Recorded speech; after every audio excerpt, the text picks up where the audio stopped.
নমস্কার বন্ধুরা, খুকুর রন্ধনশালাতে তোমাদের সবাইকে জানাই সুস্বাগতম। আজ আমাদের চ্যানেলের প্রথম ভিডিও। তোমরা পুরো ভিডিওটা দেখতে থাকো, আশা করি সবার খুব ভালো লাগবে। ভিডিওটা ভালো লাগলে সবাই লাইক করে দিও আর কমেন্ট করে জানিও কেমন হয়েছে, আর চ্যানেলটা সবাই সাবস্ক্রাইব করে দিও। তাহলে শুরু করা যাক আজকের রেসিপি। আজকের রেসিপি দই কাতলা।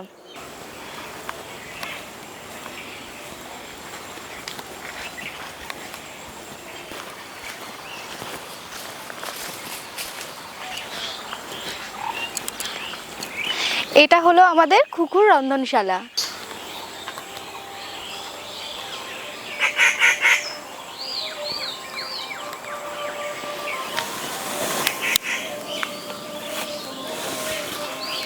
দই কাতলা বানানোর জন্য প্রথমেই এখানে নিয়েছি কাতলা মাছ, গাদার পিস আর পেটির পিস মিশিয়ে এখানে রাখা আছে। আর এখানে কিছু মশলা নিয়েছি, আছে লবণ, লঙ্কার গুঁড়ো, হলুদ গুঁড়ো, চিনি, গোটা জিরে, মগজ, কাজু বাদাম, গোটা গরম মশলা। আর এখানে নিয়েছি ফোড়নের জন্য তেজপাতা, শুকনো লঙ্কা। আর নিয়েছি পেঁয়াজ কুচি, টক দই, আর গার্নিশিংয়ের জন্য ধনেপাতা নিয়েছি। আর এখানে নিয়েছি আদা আর রসুন, আর ম্যারিনেশনের জন্য নিয়েছি পাতিলেবু। আর রান্নাটা আজকে আমি সর্ষের তেল দিয়েই করব। যেহেতু আজকে আমাদের প্রথম দিন, তাই উনুনটা পুজো দিয়ে আজকের রান্নাটা আমরা শুরু করব।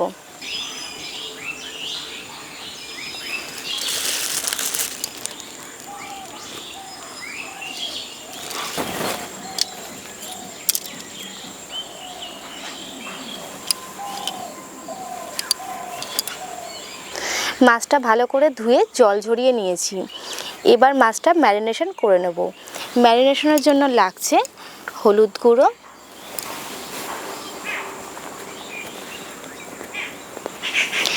এবার দেব লবণ,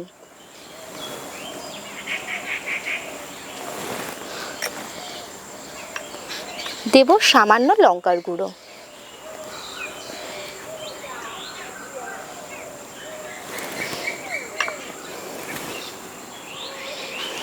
দিচ্ছি পাতিলেবুর রস। এটা আপনারা চাইলে নাও দিতে পারেন।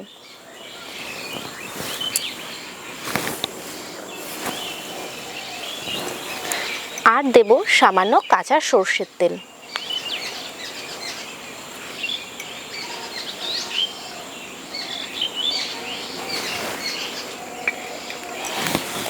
এবার হাত দিয়ে ভালো করে মাছটা মাখিয়ে নেব।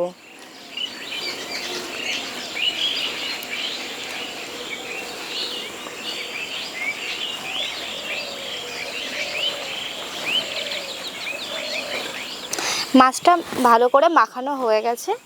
এবার 15 মিনিটের জন্য ঢেকে রাখবো। এবার হাতটা ধুয়ে এসে মশলাগুলো বেটে নেব। হাত ধোয়া হয়ে গেছে।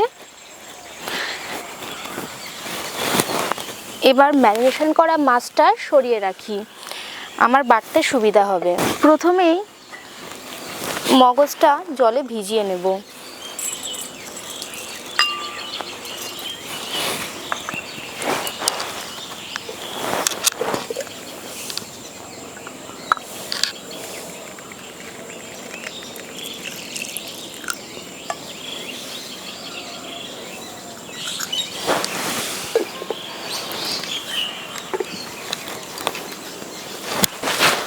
আর কয়েকটা কাজু বাদাম জলে ভিজিয়ে দেব, তাতে আমার বাটতে সুবিধা হবে।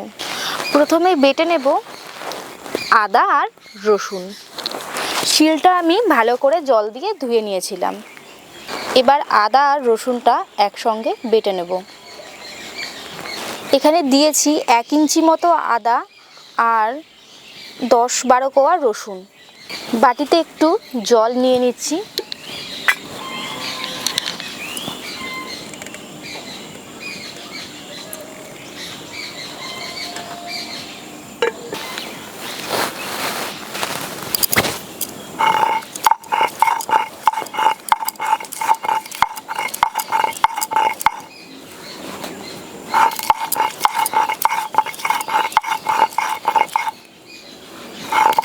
আদা বাটা হয়ে গেছে, এবার আদাটা তুলে নেব।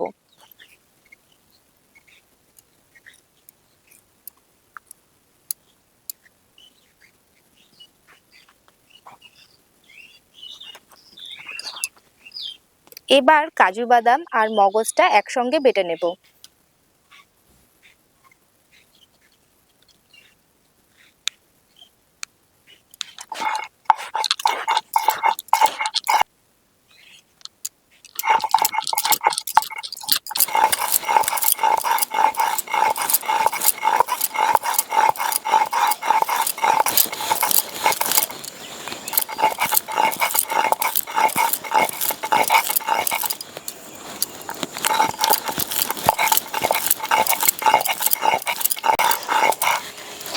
কাজু আর মগজটা বাটা হয়ে গেছে, এবার এটা তুলে নেব।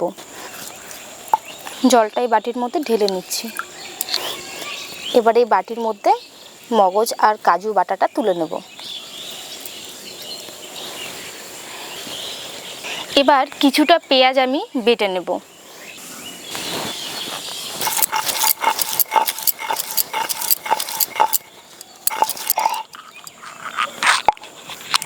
পেঁয়াজ বাটা হয়ে গেছে, এবার পেঁয়াজটা তুলে নেব।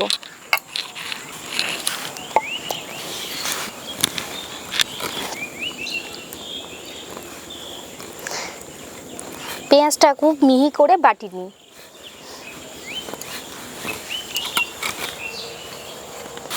এবার হাতটা ধুয়ে রান্নাটা শুরু করব।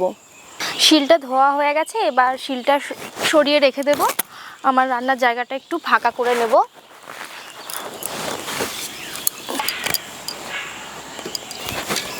এবার উনুনটা ধরিয়ে নেব।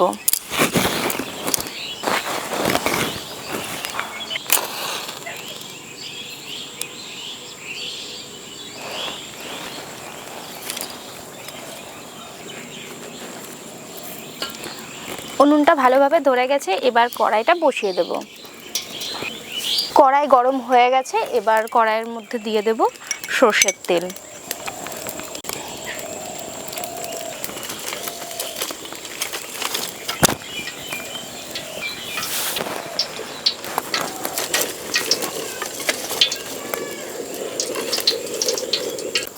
তেলটা গরম হয়ে গেছে, এবার ম্যারিনেশন করা মাছগুলো হালকা করে ভেজে নেব।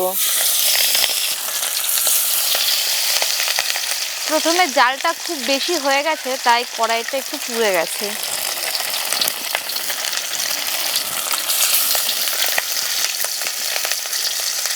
মাছটা খুব বেশি ভাজবো না, কোনোরকমভাবে উল্টে পাল্টে ভেজে নেব। এই মাছগুলো ভাজা হয়ে গেছে, এবার তুলে নেব।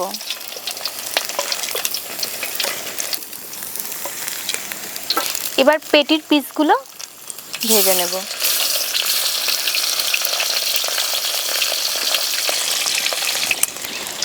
পেটিগুলো ভাজা হয়ে গেছে, এবার তুলে নেব।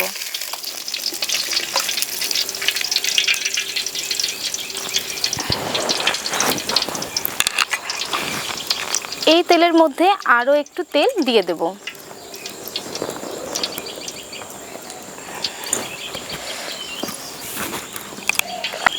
তেলটা গরম হয়ে গেছে, এবার ফোড়নে দেব দুটো তেজপাতা, দুটো শুকনো লঙ্কা, একটু গোটা গরম মশলা আর একটু গোটা জিরে। শুকনো লঙ্কাগুলো একটু ফাটিয়ে দেবো, নাহলে তেল ছিটকাবে। এলাচটা মুখটা ফাটিয়ে নেব। দিয়ে দিচ্ছি সামান্য চিনি আর কিছুটা কুচনো পেঁয়াজ দিয়ে দেব।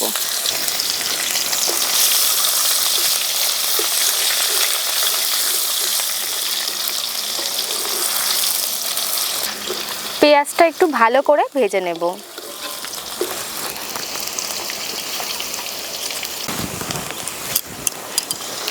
পেঁয়াজটা হালকা লাল করে ভাজা হয়ে গেছে, এবার এর মধ্যে দেব আগে থেকে বেটে রাখা আদা রসুন বাটা আর পেঁয়াজ বাটা।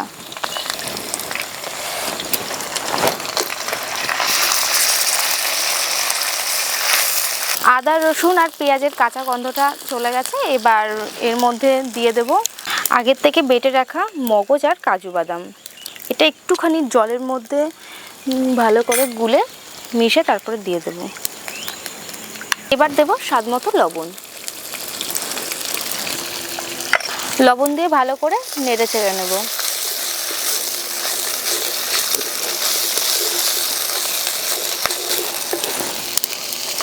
আমি এই রান্নাটাতে হলুদের ব্যবহার করব না, ম্যারিনেশনের সময় যেটুকু হলুদ দিয়েছিলাম ব্যাস ওইটুকুই। মশলার থেকে তেলটা ছেড়ে দিয়েছে। এবার এর মধ্যে দেব চেরা কাঁচা লঙ্কা।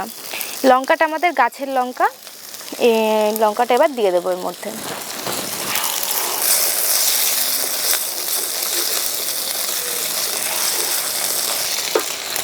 এবার রান্নার যেই মূল উপকরণটা এবার এর মধ্যে দিয়ে দেব।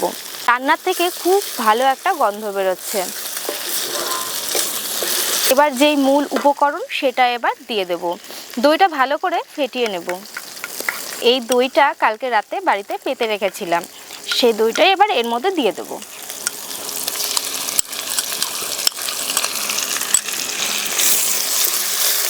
এর মধ্যে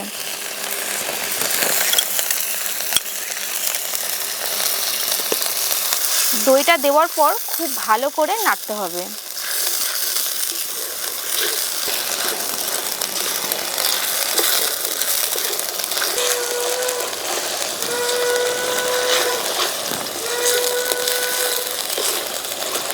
এই রেসিপিটা বাড়িতে আমি অনেকবার বানিয়েছি, সবার খুব পছন্দ এই রেসিপিটা।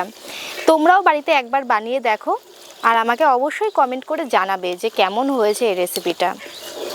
মশলার থেকে খুব ভালোভাবে তেলটা ছেড়ে দিয়েছে আর গন্ধটাও বেরিয়েছে খুব সুন্দর।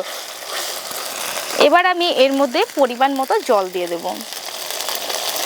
দই কাতলায় খুব বেশি জল দেওয়া যায় না, তোমরা যতটা গ্রেভি পছন্দ করবে ততটাই জল দেবে। আর একটু জল আমি দিয়ে দেব।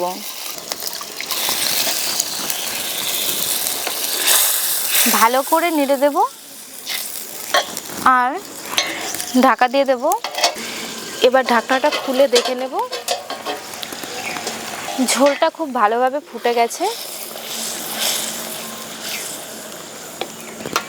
এবার মাছগুলো এক এক করে সব দিয়ে দেব।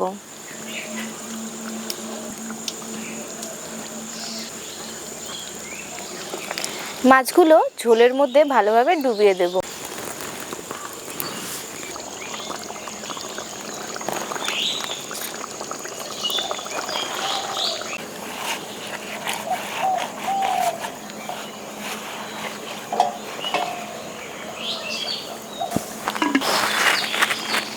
রান্না আমার প্রায় শেষের দিকে। এই সময় নুন আর মিষ্টিটা দেখে নেব। যেহেতু আমি টক দই ব্যবহার করেছিলাম তাই একটুখানি চিনি এর মধ্যে আমি দিয়ে দেব।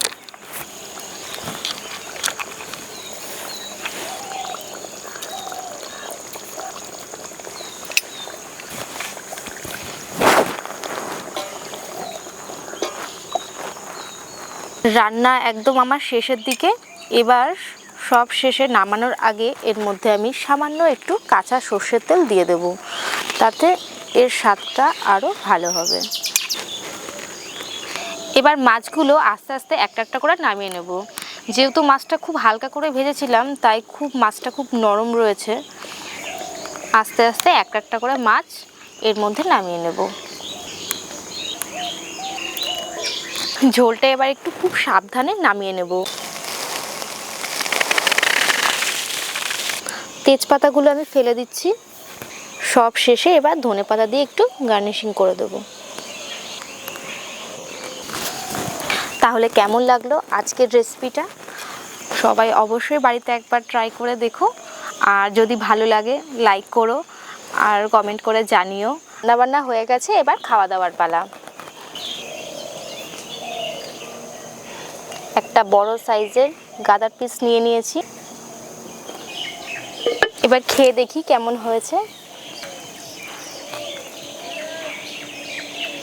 মাছটা এত নরম হয়েছে যে হাত দিতে না দিতেই খুলে যাচ্ছে।